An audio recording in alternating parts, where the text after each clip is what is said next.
yarım var bana. Benim yüreğim coşa geleyim de kurban olsam beni bilen karşına. Tüyülüm bilen karşa geleyim de ay şekerim 17 yaşa geleyim de tüyünüm 17 yaşa geleyim de.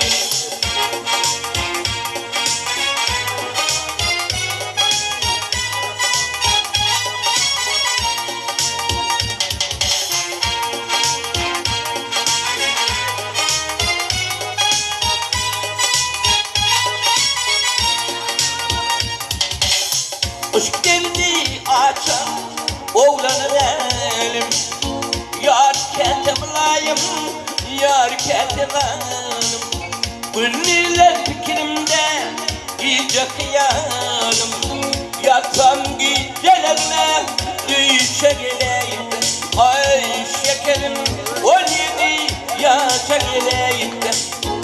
Tüyünüm 17 yaşa geleyim.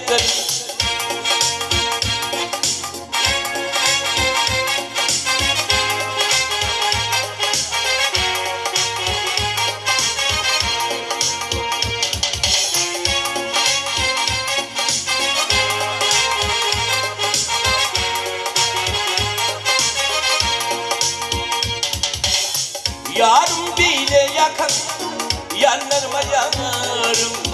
Hasta kampiririm, kalkamı darım. Uykutul kalbül, şanıma yarım. Yarım bül, aynı yaşa geleyim. Ay şekerim 17 yaşa geleyim. Tüyünüm 17 yaşa geleyim.